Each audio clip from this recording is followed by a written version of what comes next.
Grand Rising, Grand Arrival, Grand Return. Peace and blessings to the righteous and repentant alike. This is Sophia Spiritualite, and you're here tuned into Don't Miss It podcast, where we discuss various things going on within the Trump administration. Today's episode, we're going to talk about a very interesting executive order. This is going to be for one of the weekend updates. And so we're going back to the beginning. If you don't know, today is February the 28th at the time of the recording. And so we're going back to the beginning of the administration, and we're going to follow everything that's going on in the Monday or the two updates that's during the week. We're going to cover the actual events for the week, and then on the weekend update, this is where we're going to look at the executive orders, because some of them need to be addressed, they need to be discussed, especially as it relates to the community of individuals that are from the land, as opposed to some of the other individuals providing their perspectives. And so that's what we do here on Don't Miss It in general, the MariKaNa News Network. That's how we handle things here. So this is going to be the federal recognition of the Lumbee tribe of North Carolina. This presidential action was issued on January the 23rd, 2025. And so I'm going to read it, and I'm going to provide some commentary along the way. And then we're going to look at some things at the end, especially as it relates to some of the referred to code, which I think is very interesting. All right, Memorandum for Secretary of the Interior. Subject: Federal recognition of the Lumbee tribe of North Carolina. Section 1, Purpose and Policy. The Lumbee tribe of North Carolina, known as the people of the Dark Water, have a long and storied history. The tribe's members were descendants of several tribal nations from the Algonquin, Iroquois, and Siouan language families, including the Hatteras, Tuscarora, and Churraw. The waters of the Lumbee River and the lands that surround it have protected and provided for the Lumbee people for centuries, despite war, disease, and many other perils.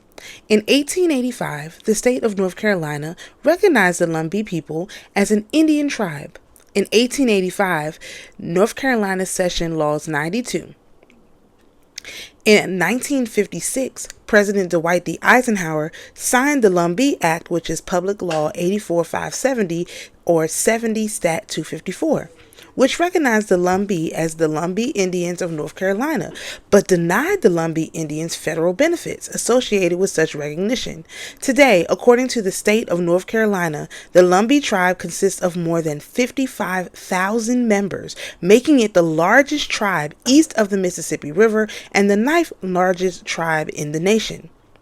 In 2024, the United States House of Representatives passed by vote of 311 to 96 the Lumbee Fairness Act, which is H.R. 1101, which would grant the Lumbee tribe full federal recognition. But this legislation was not considered by the United States Senate before the end of the 118th Congress. Similar legislation has passed the House of Representatives several times. Considering the Lumbee tribe's historical and modern significance, it is the policy of the United States to support the full federal recognition, including the authority to receive full federal benefits of the Lumbee tribe of North Carolina. Section 2, Directive for Recognition Plan. A. Within 90 days of the date of this memorandum, the Secretary of the Interior shall review all applicable authorities regarding the recognition or acknowledgement of Indian tribes, and in consultation with the leadership of the Lumbee tribe of North Carolina, shall submit to the President a plan to assist the Lumbee tribe in obtaining full federal recognition through legislation or other available mechanisms, including the right to receive full federal benefits. B. The plan shall include consideration and analysis of each potential legal pathway to effectuate full federal recognition of the Lumbee tribe, including through an act of Congress, judicial action, or the procedures for federal acknowledgement of Indian tribes set forth in 25 CFR Part 83. C. The Secretary of the Interior is authorized and directed to publish this memorandum to the Federal Register. And that concludes the executive action. Now, many interesting things in this very, very short executive action.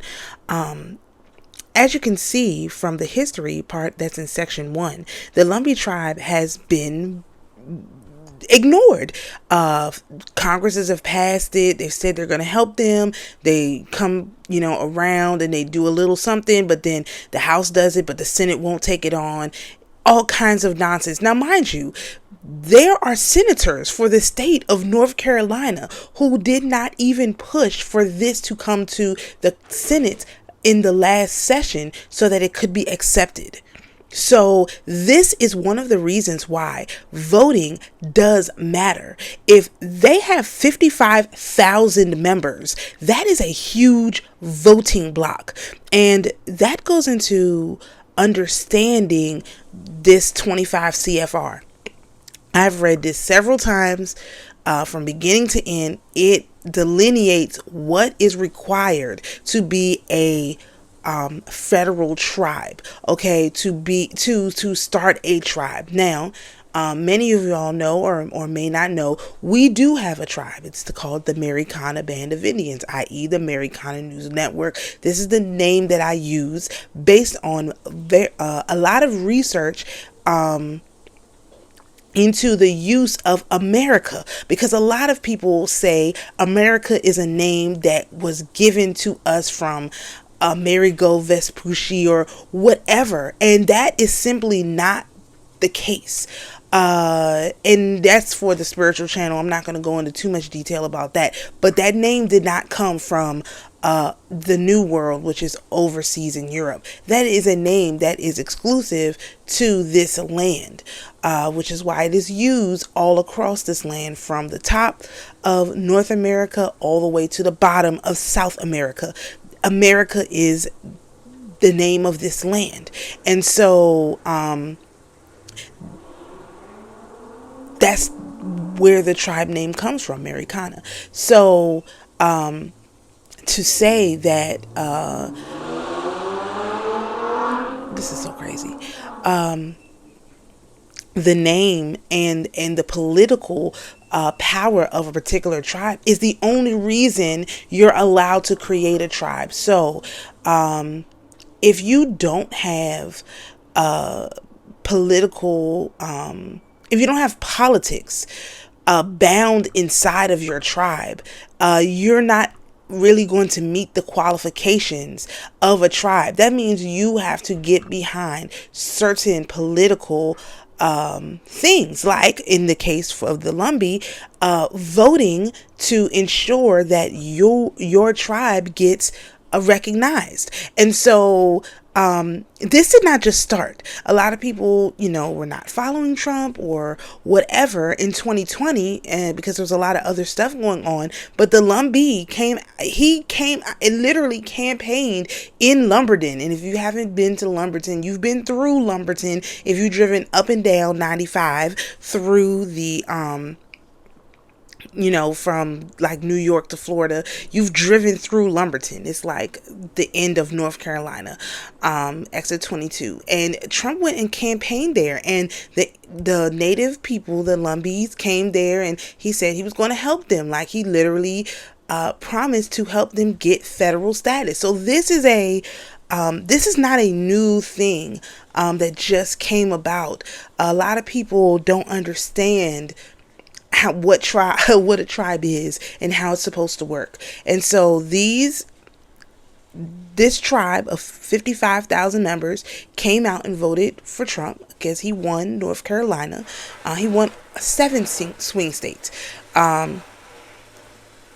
He won North Carolina. These people came out to vote, and this is what happens when you have a voting bloc that shows up for a politician who is actually dedicated to what they say they are. And there's a lot of politicians who aren't dedicated to those things, and we know that very well. But this is just to make the point, or to make the suggestion, that if you're going to look for a tribe, you look for one that has political understanding, prowess.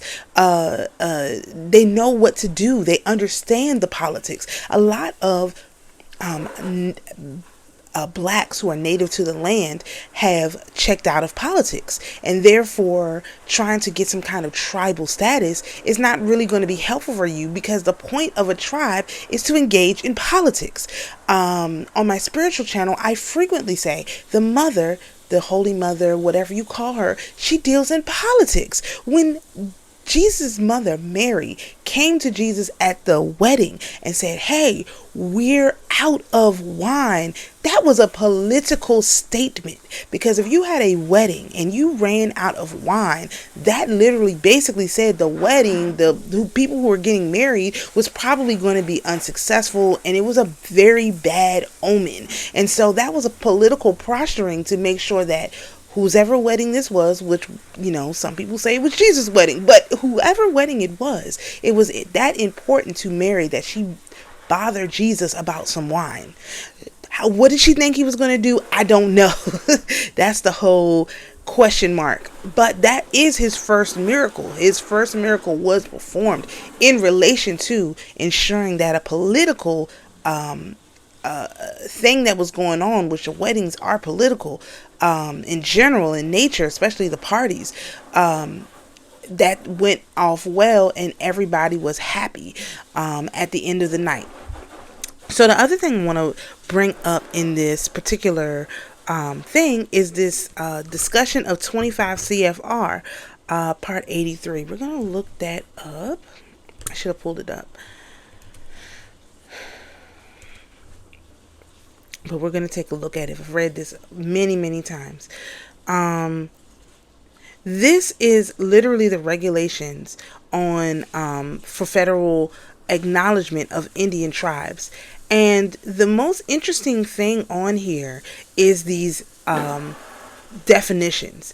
And I've never had a chance to go through this yet on my other channel. So we're going to look at some of what these words mean that's used in 25 CFR 83. Now, it's really important to understand 25 CFR in general, because it literally goes through all of the definitions.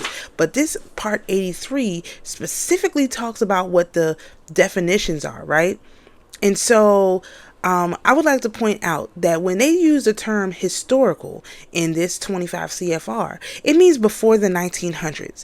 So if you can prove that your family was here before the 1900s, you are a quote-unquote historical American. Foundational, some people use the term heritage, but it means before the 1900s. This would exclude those persons who are here via Ellis Island. That's really, really important, because I propose and suggest that there's a lot of so-called white Americans that are here that believe they were here before 1900s, but they more than likely were not. They more than likely came through the Ellis Island whole importation, just like they did with the people from south of the border. They imported a bunch of people from the third world, which is the quote-unquote old world, which is really the new world over in Europe. Those were third world conditions over there.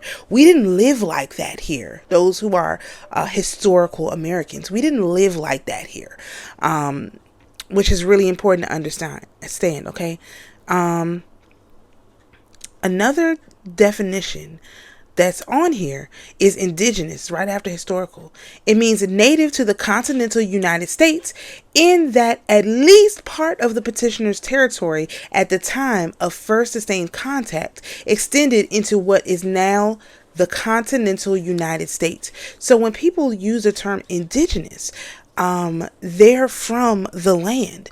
And so I sometimes like the term indigenous, but I just enjoy the term from the land, because it has to deal with the continental United States. There are people who are from Mexico who are not necessarily indigenous Americans. And in other executive orders Trump has since issued, especially as related to the defining who an illegal is, it has a carve out for a particular tribe of Indians called the Kickapoo in Texas, and also some of the native tribes in the north, that's on the edge, on the coast of, on the border of Canada. And so this is really important to understand. Native to the continental United States. If you're here from Europe, you're not native to the continental United States. That term native is really, really important, which is why they took it and applied it to people who were not native to the land. Right? Let's see. Tribe means any Indian tribe, band, nation, pueblo, village, or community.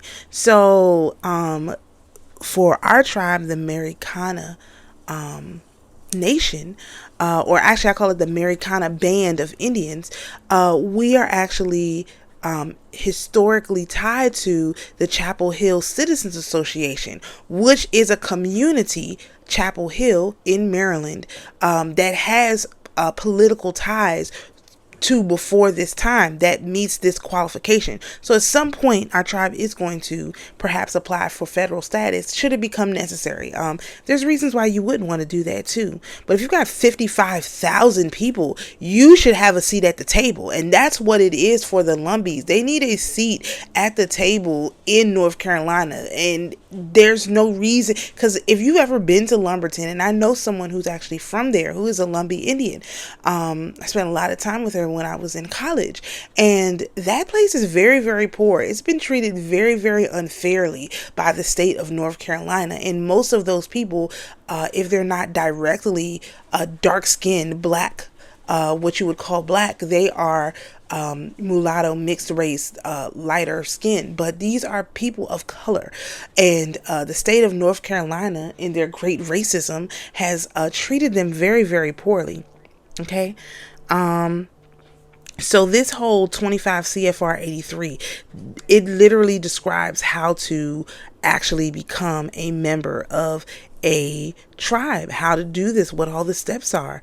It tells you what criteria has to be met. It's all very, very specific. And so Trump, in his executive order, refers back to this, because this is the outline for people who perhaps are doing their bloodline genealogy and find out that their family is from here, blah, blah, blah, whatever. And let's say you have, like in my family, our family reunions are 1,000 people. Well, that's a community. And once you have a community, as long as you can prove that you guys were engaged in some kind of politics, which most families have someone who was a politician, ran for politics, did some kind of community organizing, then you are capable of filing for this federal acknowledgement. And so I'll be really interested to see, he told the Secretary of the Interior to review all the applicable authorities regarding recognition and how they can do it, and to publish the memorandum about how they're going to handle the Lumbees. And that will be very helpful for different groups of people who would like to apply for this status moving forward. And so that's why we wanted to cover that particular presidential action. So if you enjoy this type of content, please share it with your friends and family, and we'll see you again for the next episode of Don't Miss It Podcast with your host, Sophia Spiritualite. Peace and blessings to each one of you all.